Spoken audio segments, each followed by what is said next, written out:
خباب ابن ارد کہتے ہیں کہ میں حضور صلی اللہ علیہ وسلم کی خدمت میں حاضر ہوا اور عرض کیا الا تدعو لنا، اے اللہ کے رسول آپ ہمارے لیے دعا نہیں کرتے؟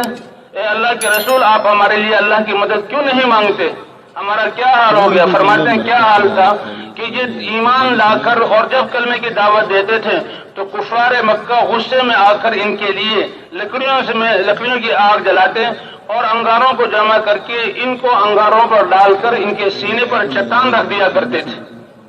اور کہنا اللہ کی قسم وہ انگارے جو ہے میرے جسم سے کمر سے نکلنے والی چربی اور خون سے وہ بجھا کرتے تھے اور چٹان اس لیے رکھتے تھے تاکہ میں حرکت نہ کر سکوں. اور اس حال میں اللہ کے رسول سے کہہ رہے ہیں الا تدعو لنا، کیا آپ ہمارے لیے دعا نہیں کرتے اللہ سے؟ الا تستنصروا لنا، کیا آپ اللہ سے ہمارے لیے مدد نہیں مانگتے؟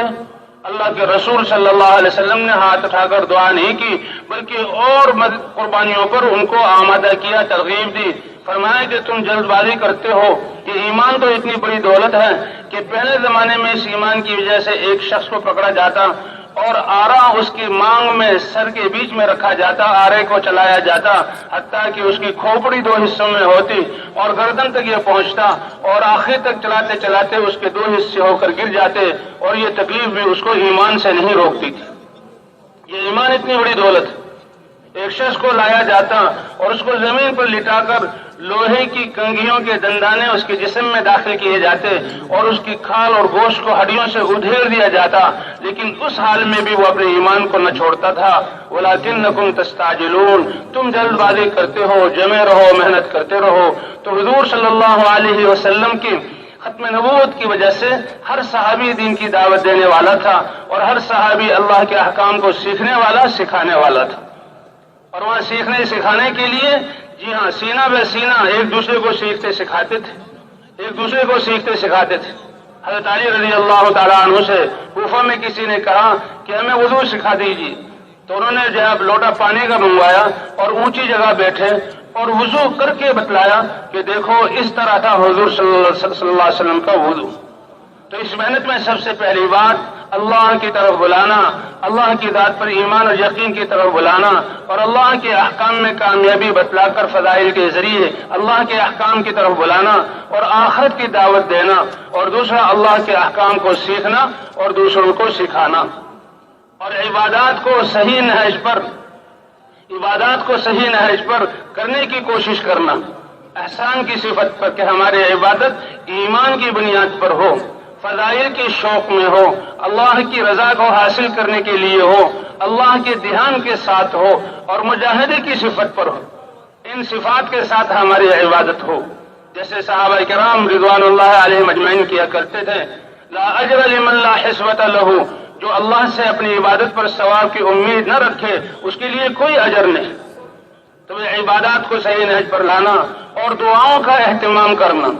یہ محنت اس کے 2 حصے ہیں کہ دن میں لوگوں پر محنت کرنا، ایک ایک کے پاس جانا، انفرادی دعوت دینا اور اللہ کی طرف بلانا اور اللہ جو ہے اس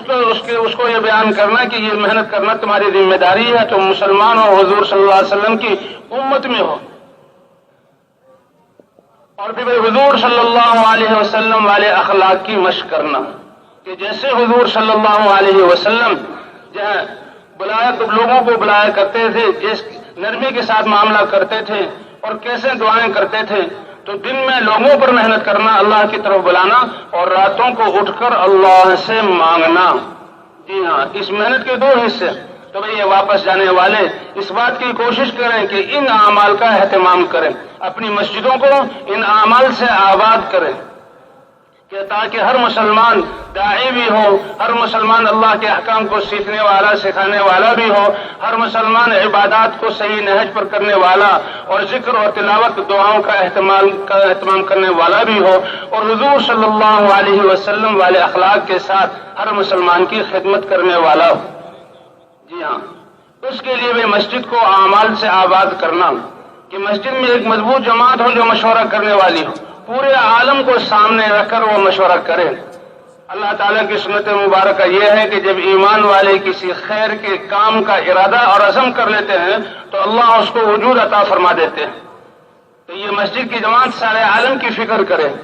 کہ ہم حضور صلی اللہ علیہ وسلم کی امت میں ہیں اور حضور صلی اللہ علیہ وسلم کی امت میں ہونے کی وجہ سے سارے عالم کی ذمہ داری اللہ نے ہمیں دی ہے، تو ہماری ذات اور محلے سے لے کر دنیا کے کناروں تک کیسے اللہ کا دین زندہ ہو جائے، یہ کتنی مبارک فکر ہے اور کتنی مبارک سوچ ہے۔ کہتے ہیں پہلے چیز جو ہے سوچوں میں اور فکروں میں آتی ہے، پھر زبانوں پر اس کا تذکرہ ہوتا ہے، اور پھر اللہ ان فکر کرنے والوں کی فکر کی برکت سے اللہ اس کو وجود عطا فرما دیتے ہیں۔ ہدایت دینے والی ذات اللہ کی ہے۔ تو بھی مشورہ ایسے وقت میں کریں مسجد میں کہ جس میں سارے ساتھیوں کا جمع ہونا ممکن ہو، زیادہ سے زیادہ ساتھی جمع ہو سکیں، پچھلے دن کی کارگزاری بھی سن لی اور اگلے دن کے تقاضے بھی ساتھیوں کو دے دیے، اور اس تقاضوں کو پورا کرنے کے لیے ساتھی اوقات فارغ کریں۔ فرمایا یہ محنت ہماری ذمہ داری ہے۔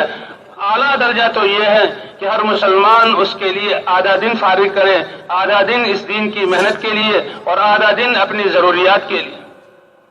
اور اگر افضل درجہ تو یہی ہے، اور اگر ایسا نہ ہو سکے تو کم از کم تہائی درجہ فارغ، تہائی جو ہے حصہ فارغ کریں،